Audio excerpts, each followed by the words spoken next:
আজিলৈকে তদন্তলৈ অনা নাই কিয় এৰি দিয়া হৈছে কি অহৈতুকী প্ৰীতি আছে মুখ্যমন্ত্ৰী ৰাইজৰ মাজত ব্যাপক এটা চৰ্চা চলিছে যে অসমৰ এগৰাকী ব্যৱসায়ী উদ্যমী মহিলাৰ লগত যিগৰাকী মহিলাই বোলছবিও পৰিচালনা কৰে বোলছবিও প্ৰযোজনা কৰে সেই মহিলাগৰাকীৰ লগত তাৰচেম মিত্তলৰ এটা সম্পৰ্ক আছে আৰু সেইটো মুখ্যমন্ত্ৰীৰো এই মহিলাগৰাকীৰ লগত নিকট সম্পৰ্ক ওচৰ সম্পৰ্ক আছে গতিকেই তাৰচেম মিত্তলক অলপ আঁতৰাই ৰখা হৈছে নেকি অসমত চলি থকা বিভিন্ন ধৰণৰ অনুষ্ঠান প্ৰতিষ্ঠান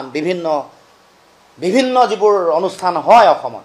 এই গোটেই প্ৰক্ৰিয়াটোৰ লগত তাৰচেম মিত্তল জড়িত সেই উদ্যমী মহিলাগৰাকী জড়িত তাৰ কাৰণে তাৰচেম মিত্তলক এই গোটেই তদন্ত প্ৰক্ৰিয়ালৈ মাতি অনা নাই নেকি তাৰ মানে তেওঁ কিয় মানে এই মানে অকমানো নমতাৰ কাৰণটো কি এইটো আমি বুজি পোৱা নাই কাৰণ বিভিন্ন ধৰণৰ কাৰোবাৰ মেছেজ পাইছে তাকে মাতি আনিছে জুবিন গাৰ্গ ডাঙৰীয়াৰ মোবাইলটোত কাৰোবালে মেছেজ কৰবা কাৰোবাৰ ফটো থকা কিবা XYZ কিবা কথাতে কাৰোবাক মাতি আনি ঢাক ঢোল বজাই আছে কিন্তু এই তাৰচেম মিত্তলৰ লগত জড়িত হৈ থকা সিদ্ধাৰ্থ শৰ্মা এই সকলকটো কোনো কেতিয়াও মৰা নাই কাৰণ আমি জানো যে আটাইতকৈ যদি শোষণ কৰিছে জুবিন গাৰ্গ ডাঙৰীয়াৰ সৰলতা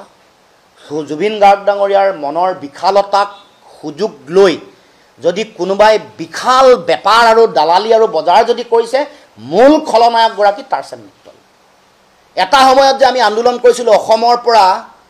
তেল বাৰাউনীলৈ লৈ গৈছিলে যাৰ কাৰণে তেল শোধনাগাৰ আন্দোলন হৈছিলে যাৰ কাৰণে এটা সময়ত তেল অৱৰোধৰ আন্দোলন হৈছিলে এই তাৰচেম মিত্তল হৈ গ'ল বাৰাউনীৰ শোধনাগাৰটোৰ নিচিনা শোষণটো বেলেগত থাকি কৰি থাকে এই সিদ্ধাৰ্থ শৰ্মা আৰু সিদ্ধাৰ্থ টুডি নামৰ এই মানুহবোৰ হৈ গ'ল পাইপলাইনবোৰৰ নিচিনা অসমৰ পৰা পাইপলাইনৰে বাৰাউনীলৈ তেল লৈ যায় মানে শোষণটো অসমীয়া জাতিটোৰ স্বাভিমানক এনেকৈ মুখৰ সন্মুখত ৰাখি এতিয়া বহুতে কিবা কিবি কৈ থাকে তাৰচেম মিত্তলে মুম্বাইলৈ গৈ আমুক কৰিছে তামুক কৰিছে আৰে ফাউণ্ডেশ্যনটো কি হিৰো ৰেঞ্জাৰ চাইকেল লৈ আহি মানে জুবিনদাৰ ওচৰত সহায় আশীষ লৈ আশীৰ্বাদ লৈ মুম্বাইলৈ গৈ সুনিধি চৌহান কাৰোবাৰ কোনোবা অৰিজিৎ শৰ্মাৰ ইভেণ্ট মেনেজমেণ্ট কৰিছে সেইটো ডাঙৰ কথা নহয় ফাউণ্ডেশ্যন ক'ত বনিছে আধাৰ ক'ত বনিছে আধাৰ বনিছে জুবিন গাৰ্গ ডাঙৰীয়াৰ ওচৰত গতিকে এইটো মই ফটোৱে বনাইছোঁ এইটো মানে তাৰচেম মিত্তল হৈ গ'ল মানে বাৰাউনী শোধনাগাৰ নিচিনা অসমক শোষণ নিষ্পেষণ কৰা এটা যন্ত্ৰ আৰু এইবোৰ পাইপলাইন সিদ্ধাৰ্থ শৰ্মা আৰু সিদ্ধাৰ্থ টুডি এইবোৰ কথাও আলোচনালৈ আহিব লাগিব এৰি দিয়া নহ'ব এইবোৰ কথা কোনোবাই নিজৰ ব্যৱসায়িক স্বাৰ্থত এৰি দিব পাৰে দ্বিতীয় কথালৈ আহোঁ আচ্ছা এই অনিতা ডেকা বুলি কোৱা যিগৰাকী মানে আমাৰ অভিযুক্ত এগৰাকীৰ পত্নী তেওঁ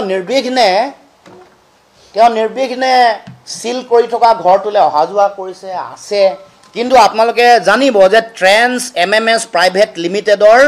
অন্যতম স্বত্বাধিকাৰী হৈ গ'ল অনিতা ডেকা যিগৰাকী শ্যামকানুৰ মহন্তৰ সহধৰ্মিনী আৰু তেওঁ নৰ্থ ইষ্ট ফেষ্টিভেলৰ অন্যতম উদ্যোক্তা কিন্তু তেওঁতো এবাৰো তদন্ত আঁতৰলৈ অনা নাই তাৰমানে এইবোৰ ভেকু ভাওনা নেকি এই কথাই আমি ক'ব খুজিছোঁ মানে এই যে মই ক'লোঁ যে এইবোৰ তদন্ত প্ৰক্ৰিয়া অভিযোগনামাখন যদি পানী নহৰকা নহয় কঠোৰ যদি নহয় সাক্ষ্য প্ৰমাণ যদি নানে তাৰচেম মিত্তলক যদি নানে সিদ্ধাৰ্থ টুডিক যদি নানে তেতিয়াহ'লে